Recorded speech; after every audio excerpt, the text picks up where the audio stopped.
This is John Henry Weston for Lifesite News. We've got something very rare. Documents and testimony directly from bishops and a cardinal, all about a case where they are refusing to issue a public statement supporting a clergy sexual abuse victim for fear of tarnishing the reputation of Pope Francis. This is one show you won't want to miss. Stay tuned.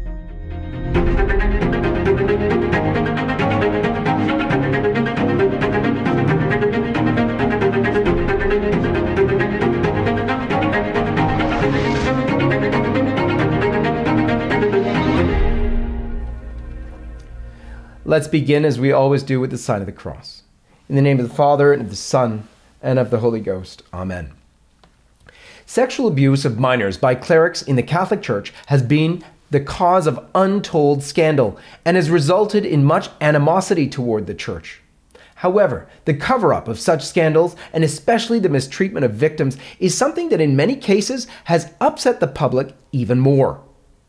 The cover-ups and victim mistreatment are nearly as hard to uncover as the atrocious incidents themselves.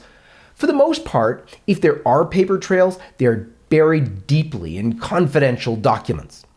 Now, one well-known exception is Cardinal Godfrey Daniels, who was caught on tape telling a sexual abuse victim not to go public with the incestuous pedophilic abuse he suffered at the hands of his uncle, a bishop friend of the cardinal's.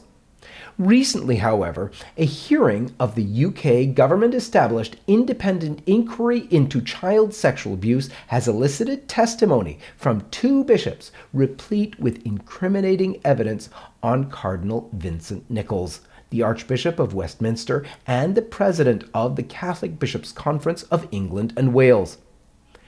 Both Portsmouth Bishop Philip Egan and Northampton Bishop Peter Doyle testify that Cardinal Nichols cajoled them into refusing to issue a statement in support of a known victim of sexual abuse who was being disparaged in Catholic media as non-credible and her claims as fantastical.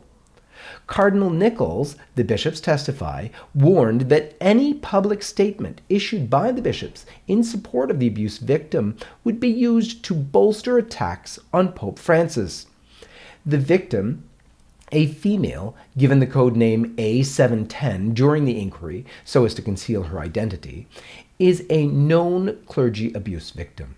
Some details of her case came out during the testimony of Vatican whistleblower Archbishop Carlo Maria Vigano, since the Pope intervened directly to halt an investigation into her claims of being abused by a cardinal, in addition to the abuse she suffered at the hands of Father Michael Hill. But more on that later. Both bishops, Egan and Doyle, testify that communications directors from both the Bishops' Conference of which Nichols is president, advised them against any public statement in favor of the victim, as it would lead to an attack on the Pope. Both also testify under oath that Cardinal Nichols himself had later intervened to confirm these fears of his conference's PR agents, and that it was the cardinal's intervention that convinced both bishops not to act for the abuse victim. In an email Bishop Doyle sent to the victim, subpoenaed by the inquiry, the bishop explained why he was now refusing to honor the victim's request that a public statement be issued asserting her credibility. Referring to Cardinal Nichols, Bishop Doyle writes, and I quote, "He said that the statement raised more questions which media agencies like Lifesite News in the States would take up in their campaign against the Holy Father. By the end of that conversation, I was convinced that a statement would not be the answer for us." Similarly, when asked how he understood the media reports on the case of the victim, Bishop Egan states, "I saw it as an attempt to discredit the Holy Father, actually, because it was so connected at that time with the Vigano affair.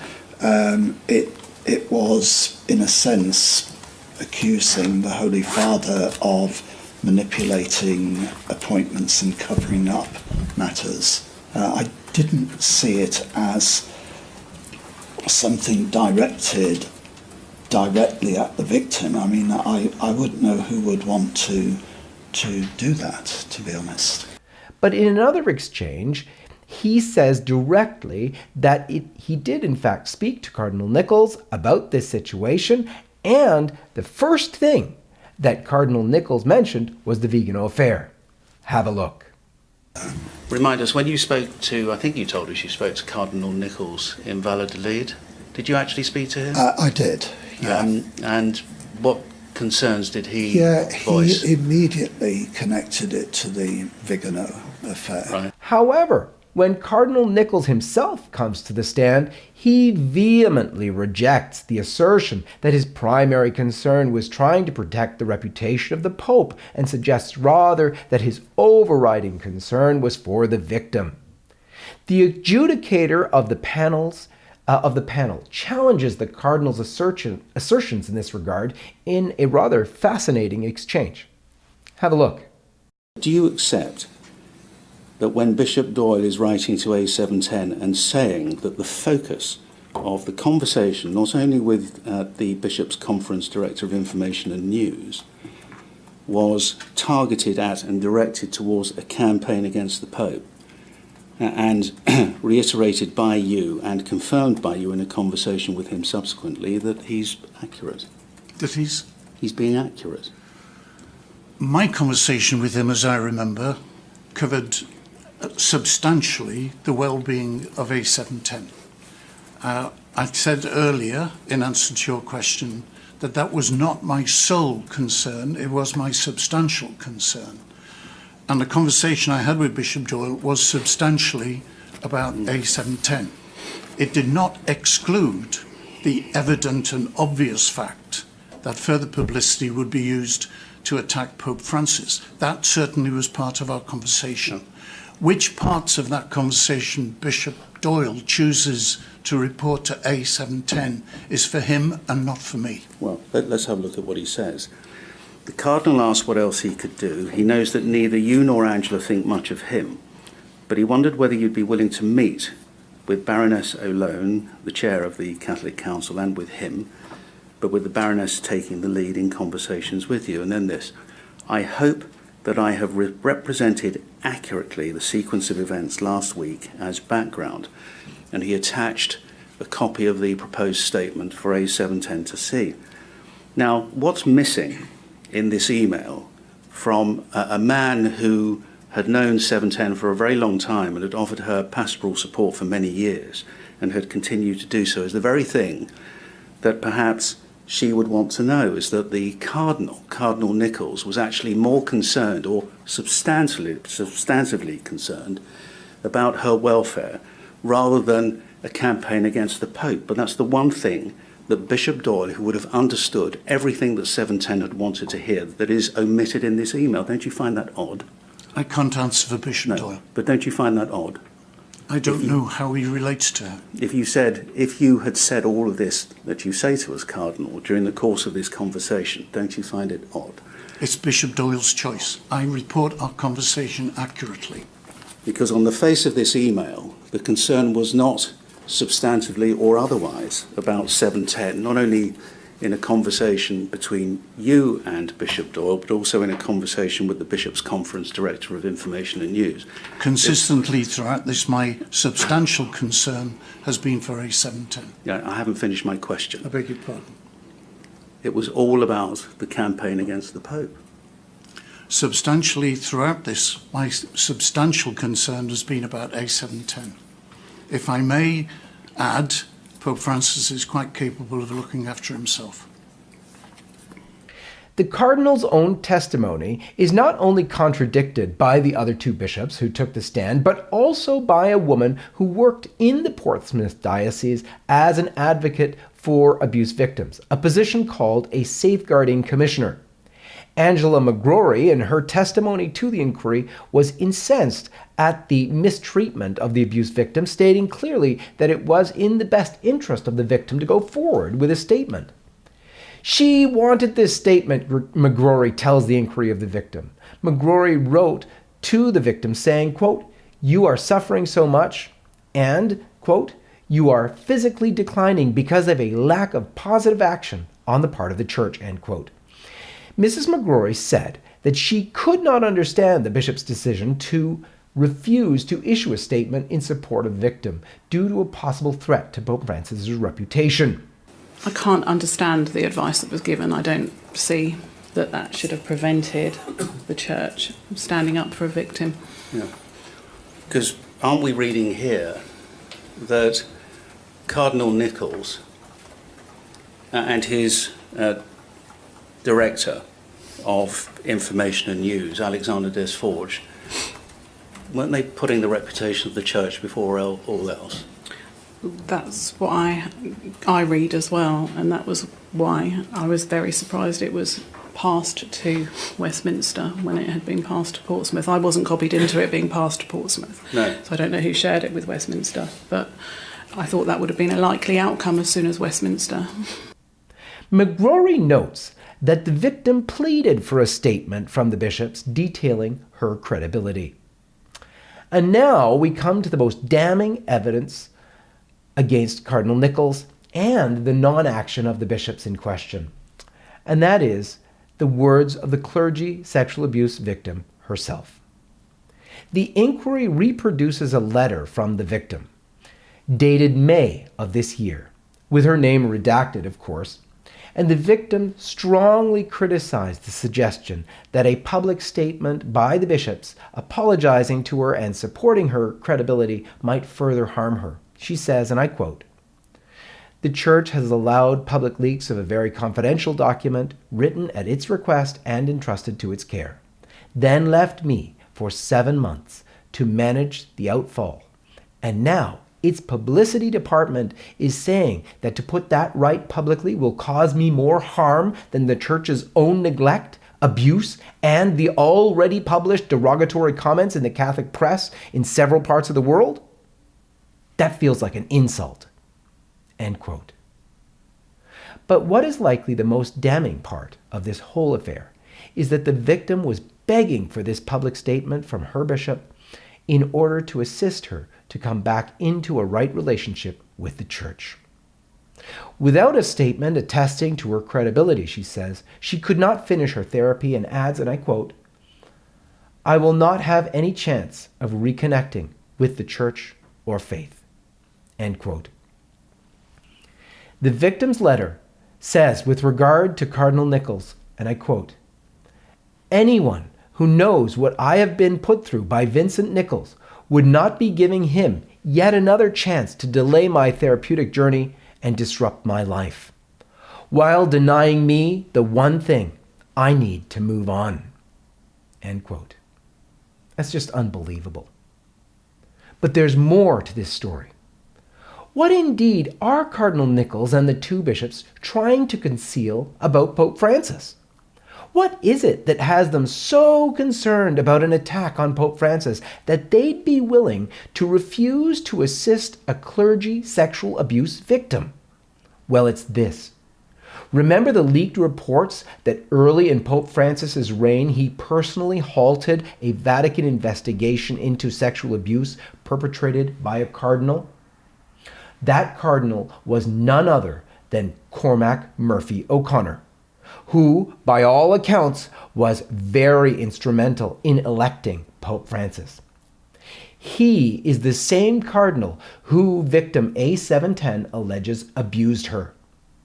Lifesite confirmed with very high-ranking sources in the Vatican that while he was celebrating Mass for a group of people, Cardinal Gerhard Müller, who was at the time the head of the Congregation for Doctrine of Faith, was interrupted during Mass by his secretary telling him that the Pope was calling him on the phone.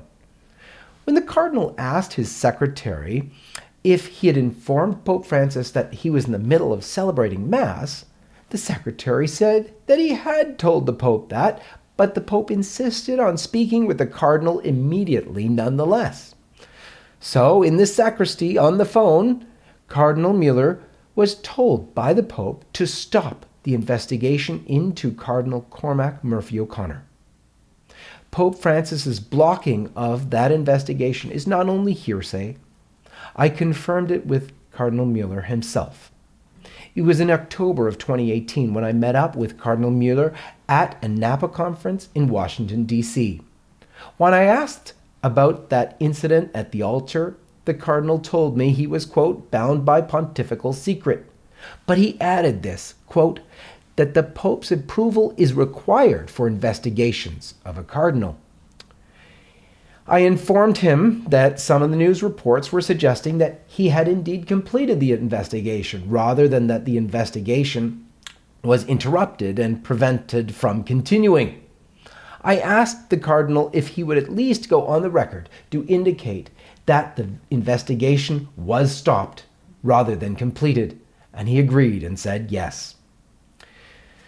The conclusion of this sad tale is this. This abuse victim made her request for a hearing into these new allegations of abuse by Cardinal Cormac Murphy O'Connor in 2009, a decade ago. And despite Cardinal Nichols' testimony that it was investigated, and fairly so, the other two bishops disagree and sent a joint letter to the Cardinal asking him to reopen her case. In his sworn testimony, Cardinal Nichols claims that the Congregation for the Doctrine of Faith had closed the case of A710 in 2011, thus implying that the Pope did not stop it in 2013. However, the other two bishops asked him for the reopening of the case, and I quote, I was going to ask Cardinal Vincent, says Egan in his testimony, if he would reopen and re-examine this case and see what could be done to help the person concerned, end quote. Check out this letter that Bishops Egan and Doyle wrote, this joint letter, on Egan's letterhead to Nichols in May 2019. Egan writes about the witness, quote, I have to say that regardless of the remarkable nature and contents of the allegations made, I found nothing to suggest that she was not a very genuine and credible witness. In fact, she came over to me as entirely sincere and convincing in her statements, end quote. He also admits in that document, quote, with regard to her case, the Church's own policies and procedures, which are very clear, have not been followed correctly. We are writing, therefore, to request that her case be once again reviewed and an investigation undertaken, end quote. Egan testified that Cardinal Nichols didn't even respond to the letter. And finally, in the interests of full disclosure, I should tell you that Lifesite News is brought up several times in this hearing. Remember, Lifesite News was used by Cardinal Nichols and the PR folks as the threat to the bishops that should they speak in defense of the abuse victim, her case would surely be used to attack Pope Francis. And there is another exchange that actually couldn't help leave me with a smile, and it was this. Cardinal Nichols was asked how he could have missed a key Lifesite story on the case. In part of his response, he says this, I can only add, I'm not an avid reader of Lifesite News, end quote, to which the questioner follows with, no, but presumably you've heard of Lifesite News before, and the Cardinal responds, oh yes. I can only add I'm not an avid reader of Lifesite News. No.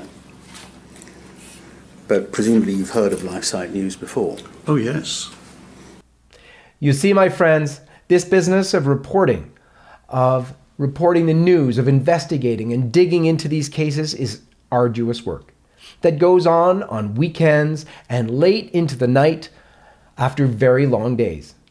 I am so very proud of the whole team at Lifesite News that work very hard to bring the truth to light, and in this case especially to Dr. Micah Hickson, without whom I could not have done this report.